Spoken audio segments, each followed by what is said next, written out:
Naam, shukran. Karibu katika uchambuzi wa tamthilia Kilio cha Haki ambayo imeandikwa na mwandishi Alamin Mazrui. Mwanzo kabisa tufahamu ya kwamba ni tamthilia ambayo inaangazia mapambano baina ya wafanyakazi na ukatili, udhalimu na unyanyasaji wa makaburi waliovamia nchi yao, na pia ni kioo cha jamii kwa sasa. Kwa mfano, yanaangazia ukosefu wa haki katika wafanyakazi katika sekta mbalimbali, kwa mfano elimu, katika sekta ya afya, wauguzi pale wakigoma katika makampuni mbalimbali wakipigania haki yao katika kazi mbalimbali. Na niweze kuelezeni ya kwamba katika Kilio cha Haki, Alamin Mazrui anatumia wahusika kadha wa kadha, wahusika wengi tu, lakini kuna wahusika wakuu ambao wanaendeleza maudhui makuu. Kwa mfano, kuna Lanina. Lanina ni mwanamke ambaye anajitokeza kweli kweli na kupambana kupigania haki ya wafanyakazi katika kampuni ya Delamon, ambapo ni kaburu ambaye amekuja katika nchi yao kufanya kazi na kuendeleza nchi zao. Pia kuna mhusika Mwengo ambaye ni mumewe Lanina, na hapa wanapata wana wawili ambaye ni Dida na Badi. Pia kuna mhusika mwingine ambaye anakuwa rafiki wa karibu wake Lanina katika kampuni hiyo, anaitwa Tereki, ila anamsaliti kwa kwenda kinyume naye.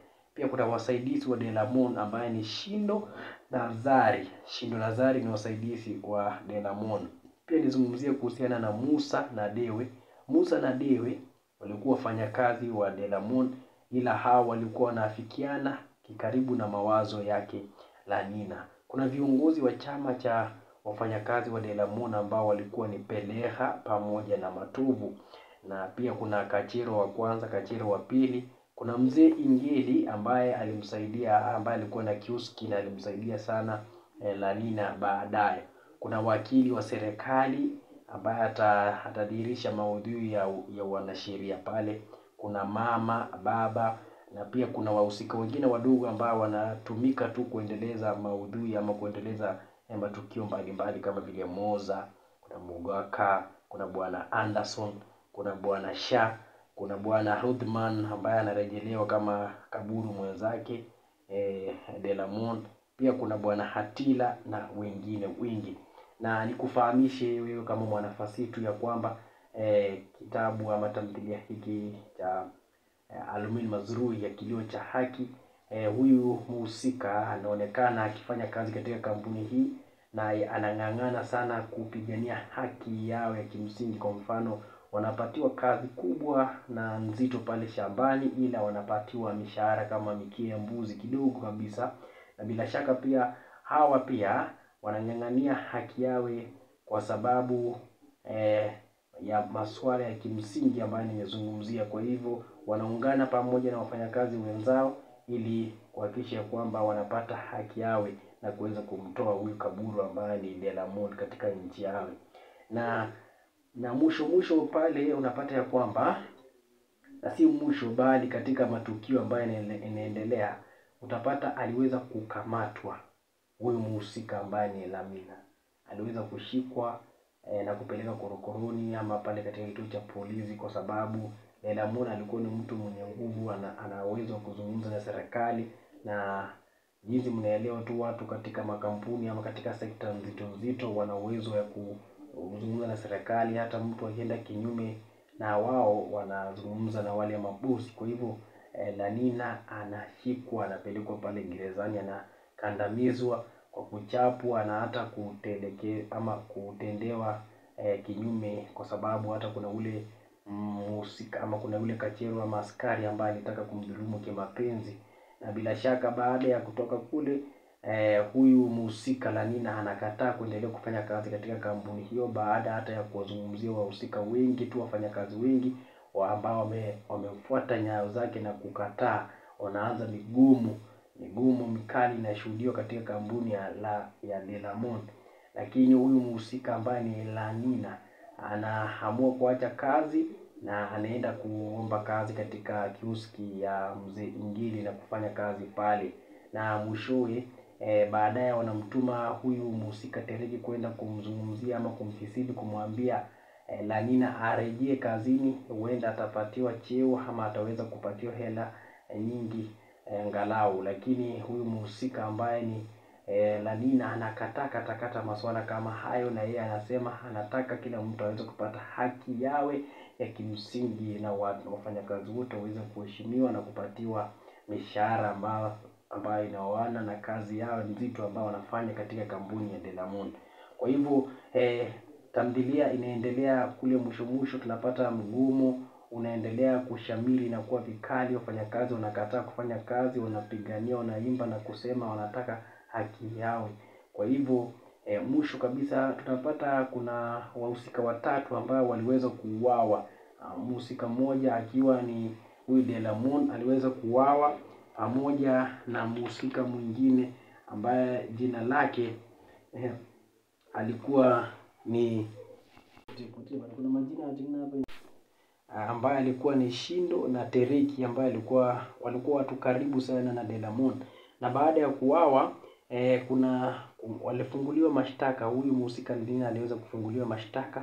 Wakili anamwambia kwamba utaenda kujibu masuala haya mbele ya mahakama, kwa sababu wewe ndio mhusika mkuu, unajua ni yapi yalitokea.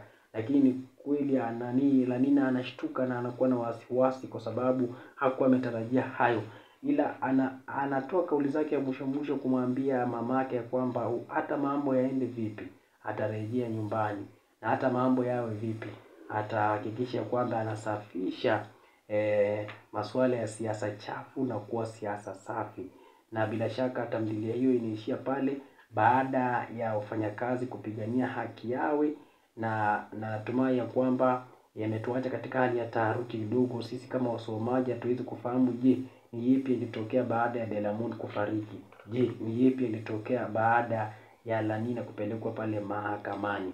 Na bila shaka kufikia pale, mniruhusu sasa niweze kuchanganua ama kuchambua tamthilia hii kupitia vigezo mbalimbali.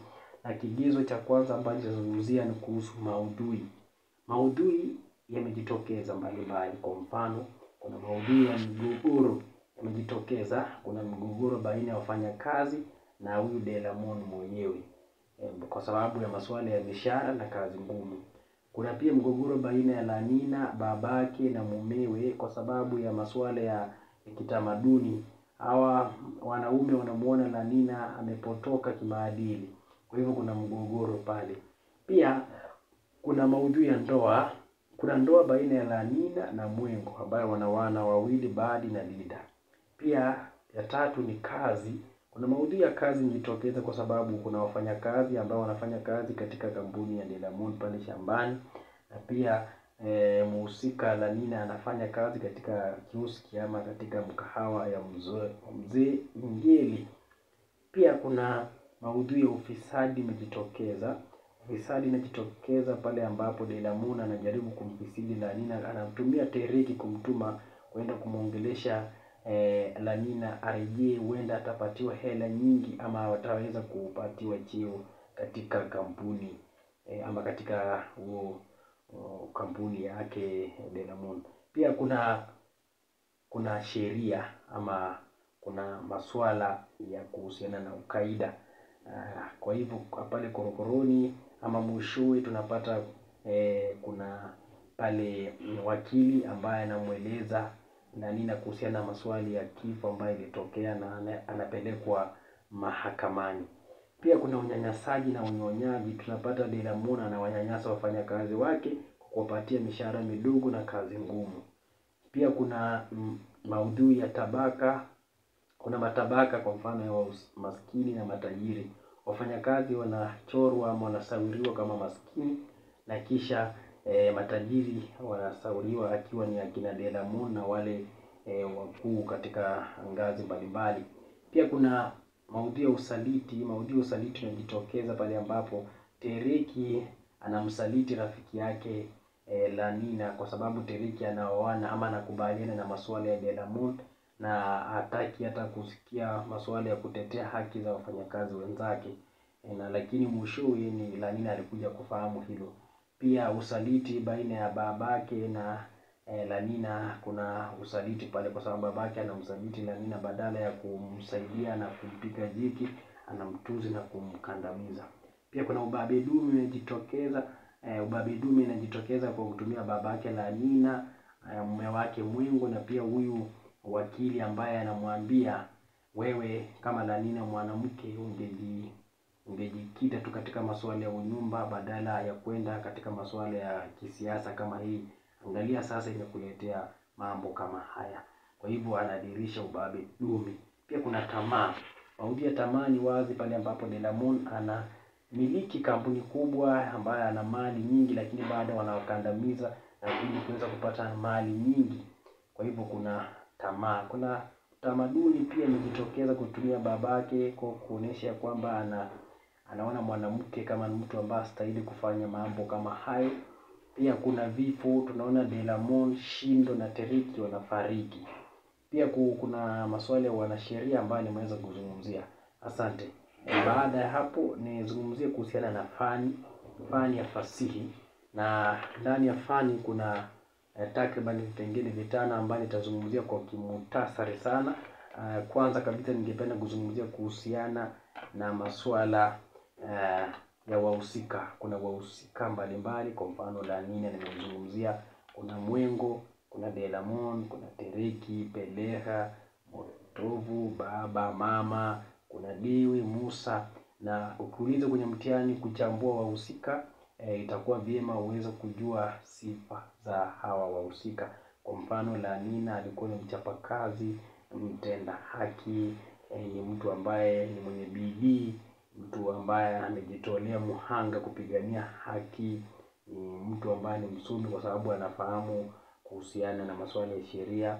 Kwa hivyo ni hivyo. Unazungumzia pia kuhusiana na Delamon, amekuwa ni mtu ambaye ni msaliti, mtu ambaye ni mfisadi, mtu ambaye ni mkandamizaji, anawanyanyasa wafanyakazi.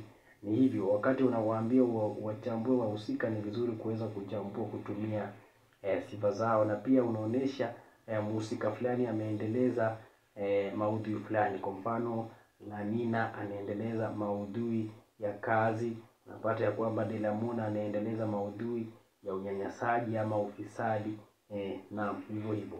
Pia nizungumzie kuhusiana na kipengele kingine ambacho ni muktadha. Muktadha ni mazingira au mandhari. Mandhari, muktadha ambayo inatendeka katika tamthilia ya Almin Mazrui ya Kilio cha Haki ni pale katika kituo cha polisi, kuna pale shambani, mkahawani, na mengine. Pia katika uchambuzi wa kazi za kitamthilia, vipengele ni muhimu kuweza kuzungumzia kuhusiana na vipengele muhimu ambazo nazungumzia kutoka katika muktadha ni kama vile taa, giza, sauti, kuna maleba, kilio, kicheko na kadhalika. Naam, nizungumzie kuhusiana na muundo, jinsi umbo ama jinsi matukio yamepangwa ama jinsi msuko na ploti imepangwa katika tamthilia hii. Na hapa tunaona ya kwamba Almin Mazrui amepanga kutumia maonyesho kutoka ya kwanza hadi ya 10.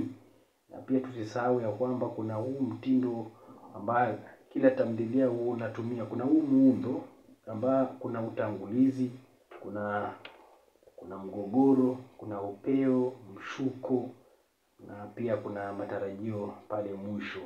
Na prologu hutokea kabla ya utangulizi, kisha epilogu inatokea baada ya hitimisho. Nizungumzie kuhusiana na mtindo kwa kiduchu tu. Mtindo ni jinsi mwandishi ametumia ujuzi wake kutofautisha kazi yake na kazi ya waandishi wengine. Utapata Almin Mazrui ametumia kauli ndefu pale. Kwa mfano katika ukurasa wa 69 tutapata Delamon analalamika na anatumia maswala ama maneno marefu sana kujieleza. Pia kuna lugha, matumizi ya lugha, tutaangalia jinsi mwandishi ametumia lugha kuwasilisha wazo lake. Mbinu za uandishi kama vile taswira, sadfa, kinaya, na pia tafadhali za usemi kama vile methali, tashbihi, istiari na kadhalika. Pia hapa unaweza uliza swali kuhusiana na taswira ama sadfa. Sadfa ni pale ambapo vijana wanapatana, kuna sadfa pale ambapo vijana wanapatana naye La Nina katika kioski cha mzee Ngili kisadfa tu. Na taswira ni pale korokoroni unachorewa picha hadi unaona askari wakimgandamiza huyu mwanadada ambaye ni Lanina. Kinaya ni mambo kutokea kinyume. Utaweza pata kuna kinaya mara nyingi tu imetokea. Na kwa mfano babake Lanina kumtusi Lanina ni kinaya sana. Delamon pia kuwanyanyasa wafanya kazi ambao wamemsaidia katika kampuni ni kinaya. Katika mtihani pia unaweza ulizwa kigezo kimoja uweze kuzungumzia kindani.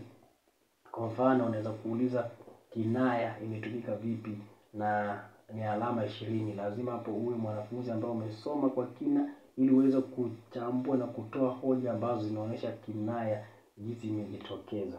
Na bila shaka kufikia hapo nitakuwa nimeweza kutamatisha vipengele hivyo muhimu, na bila kusahau pia dhamira. Dhamira pia ni muhimu. Dhamira ni lengo au azma ya mwandishi kuandika. Je, mwandishi Al-Amin Mazrui kwa nini aliweza kuketi chini na kuandika tamthilia hii ya Kilio cha Haki? Na tutasema ya kwamba alikuwa anaonesha jinsi wafanya kazi wanang'ang'ana kupigania haki yao ya kimsingi katika mandhari ama katika kazi zao mbalimbali. Na pia mniruhusu niweze kusoma baadhi ya maswali chache tu ambazo labda tutaweza kukutana naye katika mitihani, ikiwa tutaweza kuulizwa ama utaweza kuuliza maswali kutoka katika tamthilia ya Kilio cha Haki. Kwa mfano, mada Kilio cha Haki inaoana na ujumbe uliomo katika tamthilia hiyo. Tetea kauli hii ukitoa mifano kutoka katika tamthilia ya Kilio cha Haki, alama 20. Mwanafunzi lazima ni swali hili pia ni kwa njia nyingine na kueleza ueleze ama uweze kujadili ufahamu wa anwani Kilio cha Haki. Kwa hivyo mwanafunzi lazima utoe ushahidi kuonesha kwamba ni kweli kilio cha haki katika anwani hiyo inaoana na mambo ambayo yapo ndani katika kitabu hicho ama tamthilia hicho. Na hapa niliweza kupata kadha wa kadha kilio cha haki. Kwa mfano mishahara midogo, kupambania kupata mishahara ambayo anastahili, kuna kazi nzito ama kazi kubwa katika kampuni hiyo, katika shamba la Delamon. Pia kuna kudhalimiwa kimapenzi, unapata Lanina anadhalimiwa kimapenzi. Kuna pia kudharauliwa kijinsia, babake anamdharau. Kisha ni kilio cha haki, ufisadi, usaliti na mambo mengine. Katika kila kigezo unaeleza kwa ndani na pia kutoa mifano, ndipo hata kutumia hoja 5 unaweza ukapata alama 20 kwa kutoa maelezo mapana na marefu. Pia swali lingine unaweza kuulizwa ni hili hapa ambalo linatoka katika tamthilia ya Kilio cha Haki. Swala la unyanyasaji wa wanawake ni donda sugu katika jamii ya leo. Fafanua kauli hii kwa kurejelea tamthilia ya Kilio cha Haki ya Al-Amin Mazrui. Kwa hivyo swali kama hili mwanafunzi lazima uoneshe unyanyasaji wa wanawake. Je, ni vipi mwanamke ameweza kunyanyaswa? Kwa mfano mwanamke anadhulumiwa kimapenzi. Pale katika korokoroni wanamdhulumu kimapenzi. Ya pili ni kudhulumiwa kijinsia ama kudharauliwa kwa utamaduni. Babake anamtusi na anamdharau kwa sababu ya kitendo chake kupambania haki ya wenzake. Cha tatu ni kuhusiana na kupatiwa mishahara midogo, pia ameweza kunyanyaswa huyu mwanamke. Pia kuna kupewa kazi nzito, amenyanyaswa. Kupatiwa kufisidiwa, amenyanyaswa. Pia kupitia vipengele ama hoja hizi takriban 5 ama 6, ukiweza kupambanua vizuri bila shaka utaweza kupata alama. Kwa sababu haya ni mambo ambayo yanaonyesha unyanyasaji katika tamthilia ya Kilio cha Haki. Na swali lingine natumai ni swali la mwisho ambalo nimeweza kupambanua, ambapo tunaweza kukutana na swali kama hili. Natumai itakuwa shwari kabisa. Kuna swali hili hapa ambao unaulizwa,